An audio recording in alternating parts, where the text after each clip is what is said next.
Welcome to Animal Tales Podcast, episode number 10. We're here at SPCA Tampa Bay. And when I say we, Eric Keaton, and my wish has come true. In the last episode, I talked about Dr. Sharon Pindar, our shelter doc, our shelter veterinarian. She's here. Welcome. Thank you. Thank you for having me. This is going to be great. A lot of great topics that we have to talk about. But first, want to remind everybody to subscribe to the channel. Only 7% of you that watch the podcast are subscribed.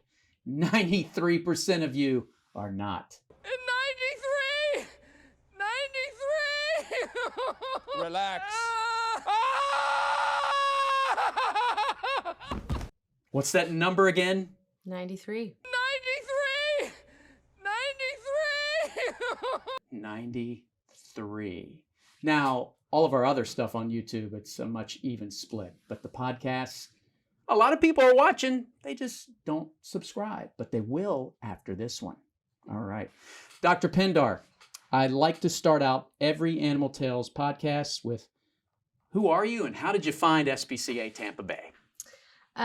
So I graduated from the University of Florida in 2014. Go Gators.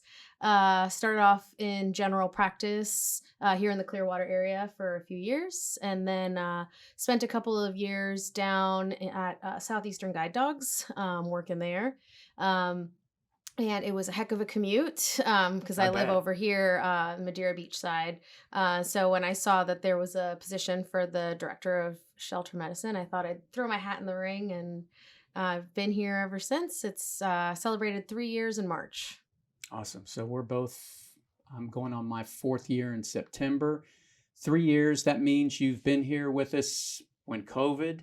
Yes. 2019, animals increase, the ebb and flow between wildlife and domestic pets as well. Yep. So how many people are on the medical team staff? Currently, we have our director of animal services who kind of oversees the department.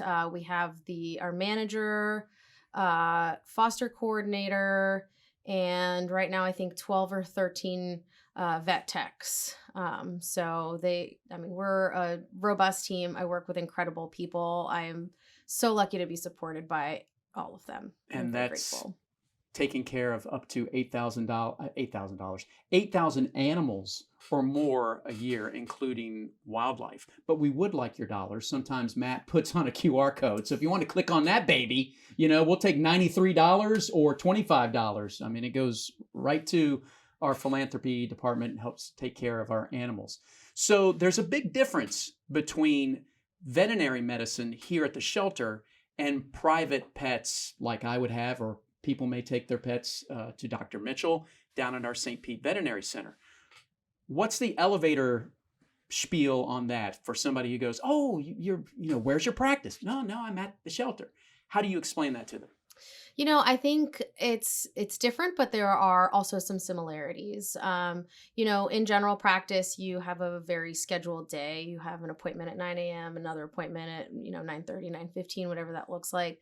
Whereas the shelter is structured a little differently. All of our mornings, Monday through Friday, we do surgery, which is mostly spay neuter, but it's not just limited to that. We also will do a fair amount of dentistry, mass removals. If something needs leg amputated or an eye removed, we'll do that too. So our mornings are scheduled like that, and then our afternoons, I do vet exams, so I look at shelter pets that have an illness or an ailment that the staff is not able to manage, because I have a lot of protocols in place that they're able to manage a lot, which is a huge, huge help for me. Part of what I was talking about, that great support, it comes from them. But a lot of it in the afternoon is kind of triage, because of the volume of animals that we have to see. We kind of have to prioritize what's the most urgent, what really needs our time and attention right away. And so that's kind of the difference between what we do here at the shelter and what you would do in private practice. You don't always have the luxury of triage in private practice to say, hey, Fluffy's vaccines can wait until next week. We've got this sick dog that just came in. We need to work it up. So that is kind of a a blessing of being here at the shelter that I can do that. But the similarity that I think a lot of people don't realize is that I still have clients. In the private practice world, you have, Mrs. Jones and you have her dog Fluffy. Mrs. Jones is the client, Fluffy's the patient. But here, I see my clients as the management team. I see my clients as the staff that are taking care of these animals, feeding them, cleaning them. Mm-hmm. And so that I have to take into consideration every decision that I make impacts them and our community, the adopters, the people surrendering their That's pets. They are all my clients too. Yeah. And you and your staff, well, the whole organization has unique challenge here at the shelter when receiving those animals, because wildlife coming from somebody's backyard, don't have any history. Right. Transfer, hoping that Caitlin receives some history, unless they were during a hurricane and that transfer happened. And then you have surrenders where sometimes it's a hit or miss.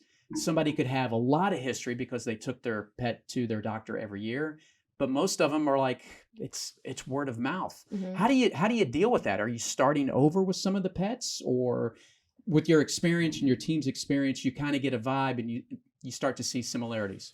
I think it's kind of a blessing and a curse not having previous history, because sometimes history can kind of confuse things. There's a piece from here, a piece from there. This is kind of conflicting, doesn't, go along with what I'm seeing in the animal.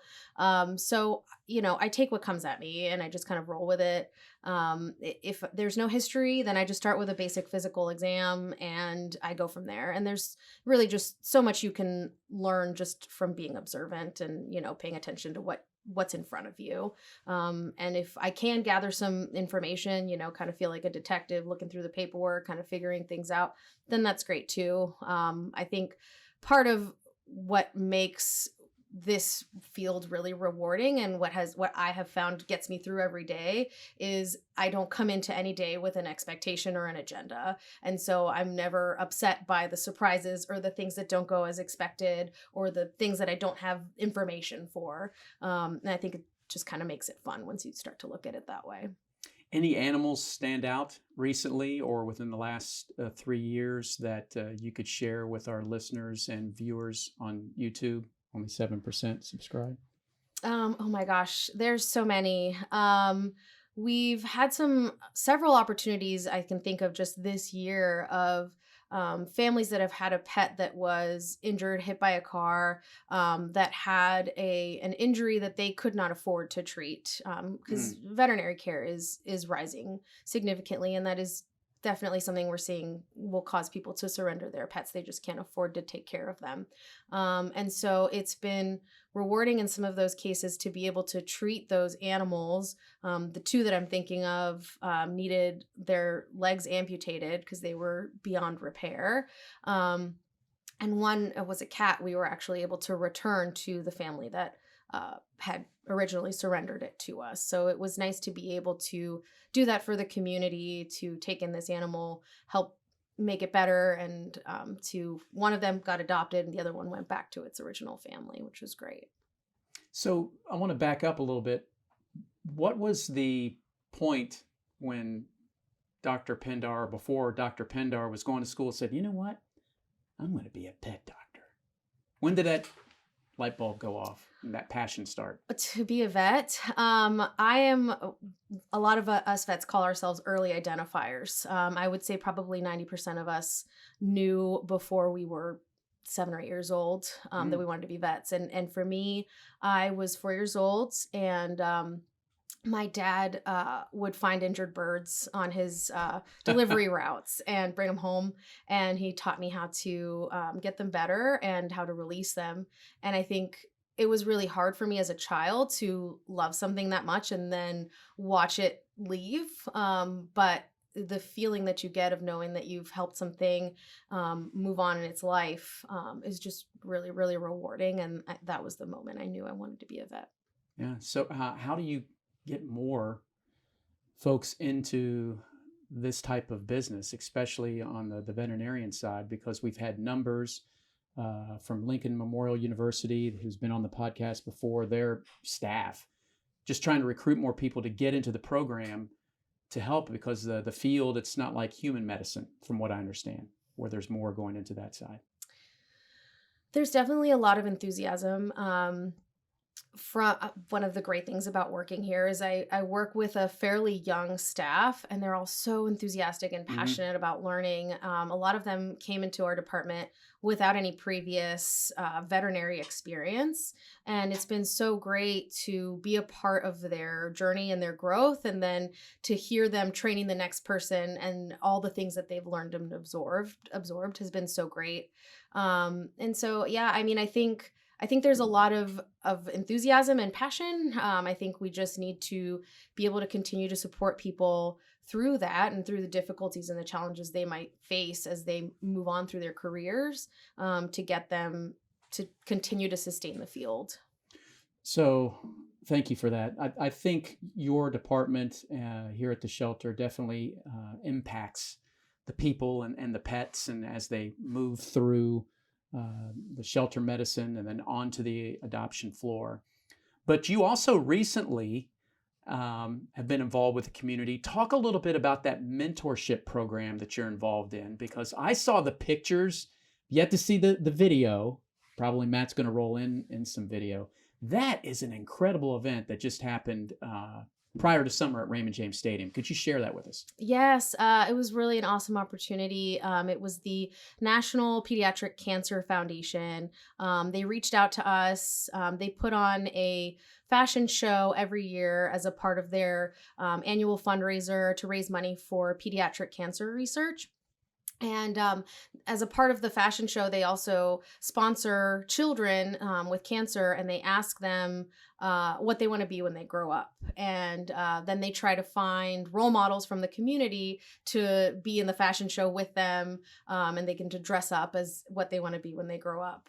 It was such a cool event. As you can imagine, with children ranging from 2 to 18, we had, some role models that were ballerinas, and there were hockey players.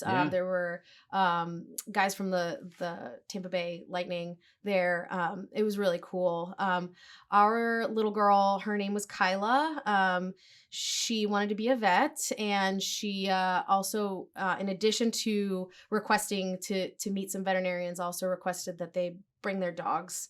And so my husband and I brought our 2 dogs, one of which was 6 months old at the time. So kind of a wild card. I wasn't sure how he was going to be, but he was great. And the kids just loved the dogs. It was a really incredible, emotional event, but it was really great to be a part of it. How many, off the top of your head, do you think kids were there being mentored? Because it looked like a fashion runway. It was awesome. Yeah, I want to say it was maybe like 20 to 25 kids. But, they were all there with their families and other supporters. And, each one of them, they, had like a posse, and, they had actual models there. It was like a whole very well put on, well organized event. I'm sure they met their fundraising goal. Yeah, I certainly hope so. So obviously your pets are fortunate to have you as a veteran. Your husband's a doctor too, right? Yes, he is. That is awesome. So your pets are very fortunate. For those of us who have to go to the vet, what are some of the, what do you recommend for your own personal pet? How often should we get them to their own pet clinic? I'm asked quite often, hey, Eric, how often do you take? But I'm not a doctor, but I'm like, hey, just like yourself, at least once a year. What does the vet say?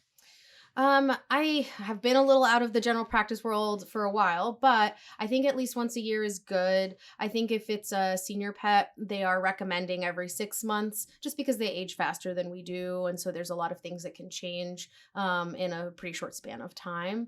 There are certain vaccines that they need to get once a year. And then depending on their lifestyle, they might need to get them every 6 months.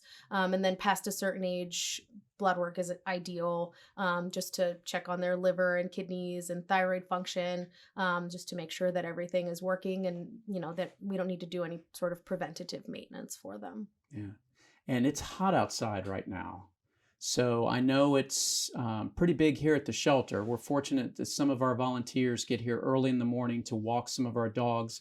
Pavement's already getting hot. There are probably some, we tape this usually in the afternoon, pavement's starting to get hot.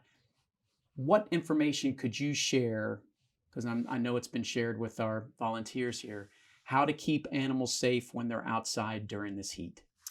So there's a number of different things you can do. I think ideally, if you're walking your pet, you should be walking them pretty early in the morning or pretty late in the evening. If it feels too hot for you, you're not covered in long hair, that's, that makes it a lot hotter. I think it's also kind of a good rule of thumb when you're walking on pavement with a dog, to put your palm down on the pavement. If it's too hot for your palm, it's too hot for your dog. So try to find a different surface to walk on that might not get so hot. And then just providing like different types of treats and things that can help to cool them down. I know with my dog, sometimes I'll put some of his toys just in the freezer. So after a walk, we'll let him chew on that and it's cold. Or they have like different cooling pads that you can put down that your dog can lay on to stay cool. And just kind of watch your dog. I mean, I think every dog, depending on their age and their weight and their health status, has different abilities to process the heat. And if it looks like they're really having a hard time, then get them inside, get in some air conditioning, get them to lay on the tile and just let them cool off and have some water. Yeah, go on walks, take water with you, water for yourself, Yes. water for your pet as well. And for my goodness, if you go to the grocery store and you have your pet with you, please take it inside if they'll let you. You can't leave these animals inside a car. Yeah. I mean, oh gosh, yeah. What would you do if you saw that? Because for me, I'm looking. I go in, and I have not researched this, but for me, I go in and I'm like, look, we need to make an announcement. Somebody needs to go out there and make an announcement here at Publix or whatever and get them back outside. Because I don't care if you went in for coffee filters. Odds are you're going to go and the coffee filters are not going to be replenished from overnight. And now, a quick trip turns into a much longer one. Yeah, I have never had that happen to me, but I think maybe this day and age, just double check that the car's not running, because a lot of people have the capacity to leave the car running with air conditioning. But yeah, I mean, I would do what you do and go inside and see if someone can make an announcement and try to stay by the animal. And, I don't know if it gets bad enough, call the fire department. I don't know. But cars can get really hot really quickly in Florida in the summertime. And I think there's been whoever's putting the public service announcements out there is doing a great job. I think there's been a big push not to do that. Yeah. We've done that before with the city of St. Pete, part of the mayor's service. And you're right. I mean, if it's like 80 degrees, it's probably 105 in the car and it's going to keep climbing with the windows rolled up. And you don't want to be that nosy neighbor. But at the same time, you're like, come on, people. Yeah. It gets hot. Yeah. Heck, you can go outside in the parking lot during lunch, and if you're just sitting in there yourself, wanting to listen to the radio, try it. It will get hot in about 2 minutes. You'll be like, I'm rolling down the windows. I don't care if it's 90 degrees outside, but I just want to sit in the car and listen to the radio. Okay, so it's also hurricane season. We have a big push right now with our veterinary center. Get your pet, have a plan, microchips. What else can you add to that for folks getting ready for hurricane season when they have their pets at home? I think everything is preparation, not just with pets, just any general hurricane planning. So know what zone you're in, know when and if you're going to need to evacuate. If you are in an area that's probably going to evacuate, then have a plan for where you're going to go and where your pets are going to go, because not every shelter is pet friendly. Have a copy of medical records and vaccination records, whether that's digital or print. Always have that accessible somewhere where you can grab it. And just like we stock up, extra food for us, stock up extra food and medications for them too. Yeah. I always like to add, if you're planning on getting out of Dodge, like out of the state and heading up north, to have that plan ready and research some of those hotels you may stay at, see if they're pet friendly. Because some of them may be for the little Chihuahua, but not for the big Saint Bernard, if that's your animal of choice. Or they may be dog people and not cats. It just depends. Dr. Pindar, what else can we add to this podcast about shelter medicine here at SPCA Tampa Bay? What else can we add? really, it's just great to be a part of this community. When I first started here, I heard a lot of for all, and it took time to really absorb what that meant and to just really become a part of that culture. And I think what makes it so great is we work in a culture where we don't judge people. We don't judge our community. We support each other through what we learn, through our mistakes, through everything. And I think that just fosters so much productive learning and just so much good growth. And it's just a lot of good stuff. We are for all shapes, sizes, species. And when I thought about that, species, how many species do you think you've been able to assist here? Oh, wow. Can you count? Can you need more than 2 hands? I mean, definitely we do surgery on dogs, cats, and rabbits pretty regularly, but I've also done surgery on possums. I did a bearded dragon surgery one time. We take in snakes, turtles. We've got guinea pigs, done, surgery on goats and pigs. Pretty much everything, you name it, we will do our best. Anything with our iguanas? Because I know some of them on occasion. I have not done surgery on our iguanas, but yeah, we do take care of them. They get medications, they get injections, they get exams. So yeah, I mean, it's quite a variety that we get to. And the possum was quite cooperative. The possum was under anesthesia, so yes, she was very cooperative. Always. I should be under anesthesia after that question. Anything else to add, Doctor? You've been wonderful. No, just continue to donate to this great cause and this great organization. I'm very fortunate to be a part of it, and I'm really excited for this podcast that you're putting together. Yeah, any shout outs for your team, because they're amazing. They Oh do my amazing work. gosh. Every time I go Yeah. in there, they just always seem busy. The work never ends for them. Yeah, whenever people find out that I'm the only veterinarian on this campus, they're always so surprised, and they ask me like, "How do you do it? You're all by yourself?" And my response is, I'm absolutely not by myself. I have a great team. The leadership around me has been incredible. They've mentored me. They've taught me so much. And even like some of the community vets in this area that know a little bit more about birds than I do. I've felt so supported. Never felt like I'm on an island here. I'm part of a great community. Well, congratulations. We're glad to have you. Glad to have the entire medical team. Thanks for joining us. Episode number 10. Thanks. Stay with us. Your best friend deserves the best care. Book an appointment today with the SPCA Tampa Bay Veterinary Center, a state-of-the-art facility with a state-of-the-art staff and state-of-the-art patients too. All your pet health needs in one location, accepting new patients today. Call 727-220-1770.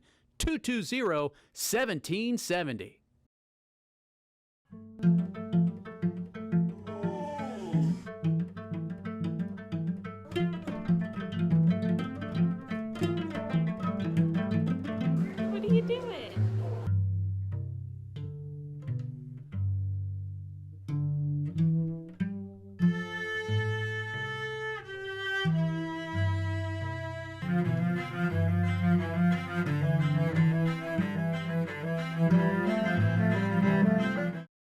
All right, here we go. Time now for Barking News on episode number 10 of the Animal Tales podcast, brought to you by SPCA Tampa Bay. A lot of events to talk about. If you missed them on the last episode, they're pretty much the same, but they get bigger every time. We have a kitten shower coming up July 8th with the city of Largo. Please go to our website, go to the events page. We will have the information. I mean, it is a banquet of everything that is a kitten shower. You want to learn how to foster. You want to learn how to take care of the kittens. You want to donate stuff for kittens. I mean, think of a bridal shower, but it's for kittens. I mean, they're going to put everything. It's an all-inclusive kitten shower. Pride event coming up last weekend of June. They have the parade. Our team will be out there with our float. On Sunday, they will have a community event where it's able to walk up and down the street and visit SPCA Tampa Bay and our staff from the veterinary center. We'll also have special Pride t-shirts on sale. Of course, you buy those. It's like a donation to SPCA Tampa Bay, and that's a good thing. End of August, that last weekend, it's Clear the Shelters Crescendo weekend, and we are going to start it off that Friday. Rays, Yankees, SPCA Tampa Bay will be set up on that Friday night at the Rays game. Of course, Rays and Yankees will probably sell out. Stay tuned because we're going to have tickets to sell. And what does that mean? Donations to SPCA Tampa Bay. Remember, I was talking with Dr. Pindar earlier. 8,000 animals a year. She sees her and her team see a lot of them to get them to the adoption floor, or in case they're wildlife, get them back out into their natural habitat. Saturday, August 26th, will be our Clear the Shelters event. That's always an adoption event. So if an animal that you see on the website today is a couple $100, it will be $0 that day.